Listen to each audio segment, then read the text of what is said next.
People call them the in-betweeners.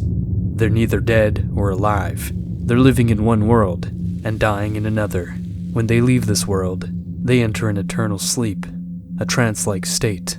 Soon, though, they'll die, if they don't return to this world in time. Dave is one of the in-betweeners. He'll also die soon if he doesn't come back, but he already has a plan, a solid plan. It all started when we came a little closer to understanding that collective unconsciousness affects collective reality.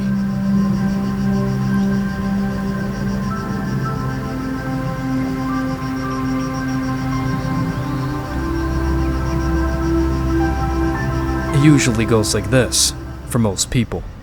You wake up one day and find your dreams faded quietly over the years. 10 years pass, nothing changes, and the emptiness now feels loud. You start to think about all those times you debate whether you should book a flight, any flight, and escape this suffocating life, and what would happen if you actually did it. You wonder, what if you got to say hi to that pretty girl at the bus stop? What if you leave this town with your high school sweetheart and never come back? What if you have the grit to try applying to your dream school? People ask themselves, what if, all the time. All of these questions, all of these regrets, start to haunt their reality, haunt their present. Soon, this collecting yearning for alternate futures blends into the fabric of this reality and congeals into a paranormal phenomenon. People burdened with regret start to see memories from a life they never had, a version of their what if. At first, it's just blurry memories. People remember conversations with friends that never happened, recall events that didn't exist. Then they remembered entire days spent in places he had never been, with people they had never met. Some remember adventures they had only imagined, hiking up the mountain, sailing across the sea, trekking across the Amazon forest, or free climbing. Others recall entire relationships with people they've never met, falling in love, moving in together, and even the eventual painful breakup. And there are also those who wake up one day, overwhelmed, heartbroken by memories of raising children they never had. These are the lives they wished for, but were never able to live. After a while, people discover that if you focus intensely on a particular moment, you can send your consciousness to a parallel reality, living a life they've never lived. With that, more people try visiting their alternate realities to right their past wrongs and lift the guilt they couldn't fix in this reality. The thing with consciousness traveling is that it's addictive. It always seems better than your reality. People start spending more time getting hooked on a life they've never lived. Among these people, these in-betweeners, is Dave.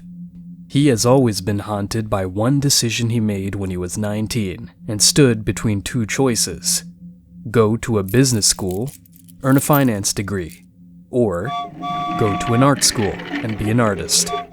Each choice led him down to an entirely different life.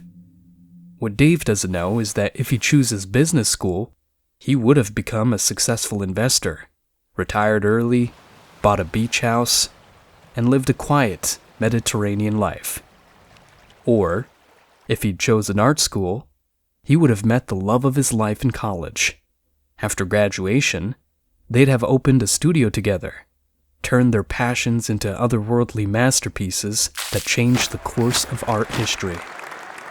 However, in this life, Dave lived a life of half-heartedness.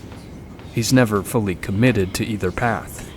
He chose business school, but dropped out early to pursue art. He tried painting, but then couldn't live with the financial uncertainty without a stable income. He ended up working a mundane office job, painting only on weekends, never fully satisfied with either part of his life. Like other people, Dave decides to send his consciousness to the parallel reality. This time, he chose art school. It was a good life for a few years. He had everything: a thriving career, recognition in the art world, and a passionate relationship with his muse. They traveled the world, exhibiting their work, inspiring countless others. He was deeply in love, with his work, with his partner. However, without the financial savvy he would have picked up from business school, Dave made some poor investment choices. Despite making good money from his art, he quickly began to lose most of it. Between the pressure to keep coming up with new ideas and the stress from mishandling his finances, it really started to wear him down. The relationship with his wife, once his anchor, began to fray. Their shared passion for art, which brought them together, now became a source of tension. They had creative differences that grew more pronounced over the years. They fought over brushstrokes. They fought over styles. They fought over inspiration. They resent each other. They drain each other with hateful words and bitter arguments. Unable to reconcile their differences, they decided to divorce. Dave continued to paint, but the joy was gone. Disappointed by how everything ended up, Dave jumped back to his reality, takes some good rest, then sends his consciousness back again. This time, he chose business school and pursued a career in stock trading. At first, everything was perfect. He climbed the corporate ladder with ease. Wealth and prestige naturally came his way. His financial acumen was renowned, and his advice sought by many. He had the respect of his peers and the comfort of a stable, predictable life. He then bought a big house, retired early, and tried to have another career as a painter. Yet, 5 years into his retirement, Dave felt lost. His paintings were not well received by critics. Without finding his soulmate, Dave's paintings felt bland and lackluster. Feeling defeated, he went back into venture investment, the one thing that he thought he's good at. Yet, his once sharp instincts got dulled and the market now moved too fast for him. He made risky bets, and one after another, his ventures failed. Dave watched as his savings dwindled. His beach house went up for sale, and the quiet life he had once cherished slipped away. All of this for nothing, Dave thought to himself. Disappointed again, Dave went back to his original reality. He ate, he rested, and he tried again. Each time he sends his consciousness into this parallel reality, he tries a new way to fix his mistakes.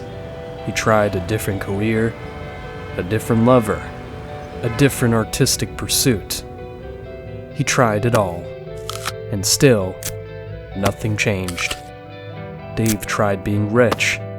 Dave tried being frugal. He tried to be ruthless. Then he tried to be kind. Thousands and thousands of attempts for a perfect life. None of that brings him a perfect, mistake-free kind of life. Dave's original reality becomes just a transitory space, a non-place, devoid of real meaning. His true life is in the parallel reality. In the original reality, his biological body ages and weakens. Years of cross-reality consciousness traveling, and years of negligence. Each trip leaves a piece of his consciousness behind, and his brain bears the toll. The brain and body work together to generate conscious experience, and the strain is too much. His body is failing. His mind is fragmented, and memories from all realities blend together. He can no longer distinguish what's real. He decides to try one last time before he dies. This time, he'd welcome life as it is. He'd open to whatever mistakes come his way. Yet, it's too late. As soon as he sends his consciousness away for the last time, his body gives out. He has nothing to return to and nothing to move forward with. Dave's consciousness is now adrift, caught between fragmented realities, doomed to an eternity in limbo. In this limbo, he sees fragments of his regrets, mistakes, and guilt. But he also saw things he'd never remembered. Moments of happiness, of joy, of being alive. The warmth of the sun on his face during a lazy afternoon in the park.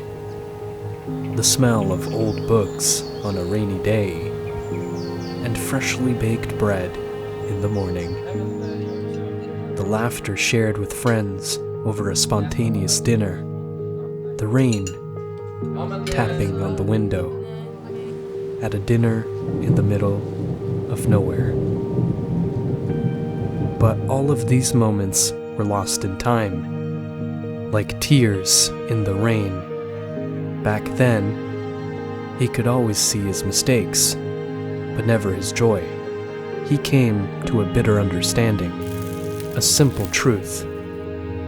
A life without loss is a life without love. Each of his lives is the right one. Every path is the right path. Everything could have been anything else, and it would have just as much meaning.